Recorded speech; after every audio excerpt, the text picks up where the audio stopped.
सभी को जय श्री कृष्ण, जय श्री राधे, जय श्रीमन नारायण। मैं आचार्य राहुल देवभूमि उत्तराखंड से आप सभी के मंगल की कामना करता हूँ। आशा करता हूँ आप सब स्वस्थ होंगे, आनंद में होंगे। ठाकुर जी से मेरी यही प्रार्थना है। सज्जनों, आज की वीडियो, आज का कार्यक्रम बहुत ही खास होने वाला है उन सभी दर्शकों के लिए, सभी लोगों के लिए जिनकी वृश्चिक राशि है। आज की वीडियो वृश्चिक राशि वालों के लिए इसलिए भी इतनी खास होगी क्योंकि आज की वीडियो में हम बात करने वाले हैं राहु के महाफलादेश का।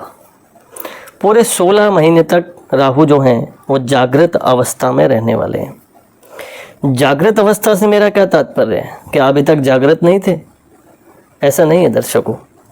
जागृत अवस्था का मतलब ये है कि जब भी कोई ग्रह अपनी डिग्री से कम यानी कि कम डिग्री का होता है तो वो सुप्त अवस्था में होता है, लेकिन जैसे ही उसकी डिग्री बढ़ती है वैसे ही वो जागृत और महाबली हो जाता है और साथ साथ दिग्बली भी हो जाता है। इसी के साथ साथ विशेष रूप से राहु पूरे 16 महीने तक जागृत अवस्था में और 15 से लेकर 30 डिग्री तक राहु जाने वाले हैं। तो जैसे जैसे राहु का प्रभाव डिग्री बढ़ रही है वैसे वैसे आपकी कुंडली में भी जिस प्रकार की राहु की अवस्था है उसी प्रकार से आपको उतना फल मिलने वाला है, क्योंकि राहु को कलयुग का राजा माना जाता है। एकदम से ऊंचाई चढ़ जाना, खूब सारा प्रॉफिट, व्यापार में वृद्धि, नौकरी में प्रमोशन और कहीं ना कहीं धन प्राप्ति के योग राहु के द्वारा निर्मित होते हैं। इसी के साथ साथ विशेष रूप से वृश्चिक राशि वालों के लिए क्या गुड अपॉर्चुनिटी बनती दिखाई दे रही है इस राहु के महाबली होने से।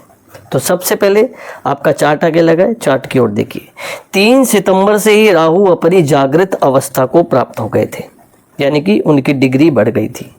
और इसी के साथ साथ विशेष रूप से राहु को 3 दृष्टियां प्राप्त हैं। जैसे देवगुरु बृहस्पति को 3 दृष्टियां प्रदान हैं। देवगुरु बृहस्पति 5वीं, 7वीं और 9वीं दृष्टि से देखते हैं और उन दृष्टियों का विशेष रूप से फल होता है। वैसे ही राहु भी अपनी 3 दृष्टि से देखते हैं, 5वीं, 7वीं और 9वीं। वो कैसी दृष्टि किस भाव में आपके पड़ने वाली है और किस प्रकार का फल देने वाली है, इसके विषय में बात करेंगे। चार्ट आगे लगाए, चार्ट की ओर देख लिए, थोड़े से समझिए। देखिए, वृश्चिक राशि, राहु आपके वर्तमान में 4th भाव में गोचर कर रहे हैं। 4th भाव अर्थात 4th स्थान, कुंडली का 4th हाउस यानी कि चौथा घर। चौथा घर किस चीज का होता है? भूमि, मकान, जायदाद, सुख, द्विपद, चतुष्पद यानी कि गाड़ी, घोड़ा, भवन, भूमि, जायदाद, मातृ सुख। चौथा स्थान हमारे जीवन का बहुत ही महत्वपूर्ण स्थान होता है, क्योंकि वो केंद्र का स्थान भी है और साथ साथ सुख का स्थान है। जीवन में सारी सुख सुविधाएं हमें प्राप्त हो जाएं, लेकिन सुख स्थान अगर ठीक नहीं है तो जीवन में सारी व्यवस्थाएं होते हुए भी व्यक्ति सुख से कहीं ना कहीं वंचित रहता है।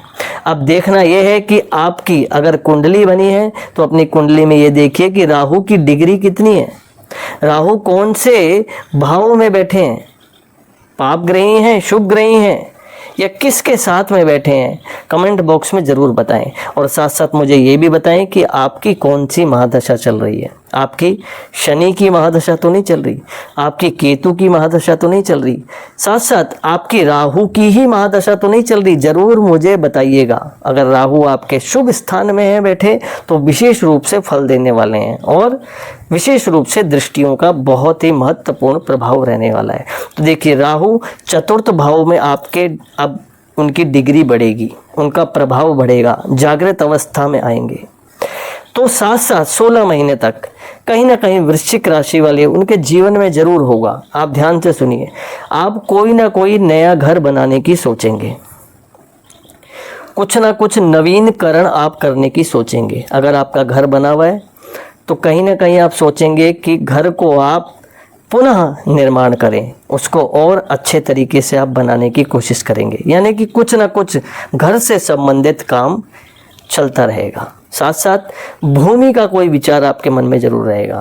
कहीं ना कहीं राहु जहाँ बैठता है वहाँ से उस संबंध में कुछ ना कुछ नया कराने की सोचता है।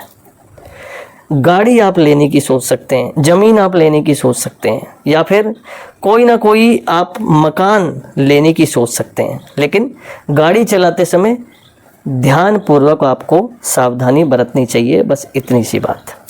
यहाँ से राहु की दृष्टि सीधे पड़ेगी अष्टम भाव में। अष्टम भाव होता है पैतृक स्थान, पुरातत्व का स्थान। कहीं ना कहीं डीपली गहराई में पुरातत्व के क्षेत्र में आप जा सकते हैं, लेकिन भ्रम से आपको बचना चाहिए। कहीं ना कहीं कोई मन में आपके ऐसे शंका ना आ जाए कि मेरा ये काम नहीं होगा, निश्चित रूप से सफलताओं के योग बनेंगे।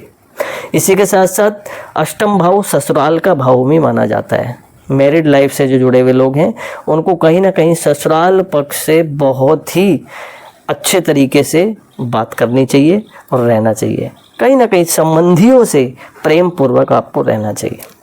इसी के साथ साथ राहु की विशेष रूप से सप्तम दृष्टि बहुत ही प्रभावशाली होती है। राहु जब भी सप्तम दृष्टि से देखते हैं वहाँ का काम जो है वो बढ़ाते हैं, यानी कि वृद्धि करवाते हैं। और यहाँ से राहु की सप्तम दृष्टि कहाँ पड़ रही है? सीधे दशम भाव में। दशम भाव किसका होता है? कर्म भूमि, व्यापार, साथ साथ नौकरी, ये सब, राज्य, मान सम्मान, यश, कीर्ति, प्रतिष्ठा, गवर्नमेंट जॉब, प्राइवेट जॉब, परिवर्तन, व्यापार में उन्नति, नौकरी में प्रमोशन, सब कुछ यहीं से देखा जाता है। तो राहु की जब दृष्टि वहाँ पड़ेगी तो कुछ ना कुछ आप परिवर्तन अपने जीवन में चाहेंगे। पुराना जो भी कुछ चल रहा है आप उसमें कुछ ना कुछ नया करना चाहोगे। आप बिजनेस बढ़ाने की सोचोगे, इस समय बिजनेस चेंज करने की सोचोगे, या फिर नौकरी कर रहे हो तो नौकरी में भी आप परिवर्तन की सोचोगे कुछ अच्छे के लिए, और वो अच्छे के योग आपके लिए बनेंगे। लेकिन आसपास के लोगों से भ्रमित नहीं होना है आपको। क्यों? क्योंकि राहु जो है भ्रम भी प्रकट करता है। कई बार ऐसा होता है कि हमें सफलता मिलने वाली है और हमारे मन में कोई भ्रम आ जाता है, गलतफहमी आ जाती है, जिसके कारण हम उस सफलता से दूर हो जाते हैं। तो इस बात का ध्यान रखना, कुछ ना कुछ आपको प्राप्त हो सकता है नया। साथ साथ किसी न किसी व्यक्ति विशेष से आपका परिचय हो सकता है। एक बात और कहूँगा, लेन देन के विषयों में सावधानी बरतने का प्रयास करें। अगर आप गवर्नमेंट जॉब करते हैं, प्राइवेट जॉब करते हैं या व्यापार करते हैं, तो लेन देन का विषय, जो पैसे का लेन देन का विषय है, उसमें सावधानी बरतने का आपको प्रयास करना चाहिए। साथ साथ विशेष रूप से एक नया आपको एक परिवर्तन देखने को मिलेगा अपने काम में। कुछ ना कुछ नवीनीकरण आप जरूर करेंगे और उस क्षेत्र में आपको सफलता मिलेगी। शॉर्टकट भी लेने की आप सोच सकते हैं, लेकिन शॉर्टकट वाला जो काम होता है वो थोड़ा ठीक नहीं होता है। इसी के साथ साथ राहु की अंतिम नवम दृष्टि सीधे बाहरी क्षेत्रों में पड़ रही है, व्यय भाव में। इसको व्यय भाव भी बोलते हैं, और बाहरी स्थान, विदेशी योग भी इससे देखे जाते हैं। राहु जब भी बाहरी स्थानों में देखता है, वैसे भी षष्टम, छठे घर से लेके और 12वें घर का राहु अच्छा माना जाता है।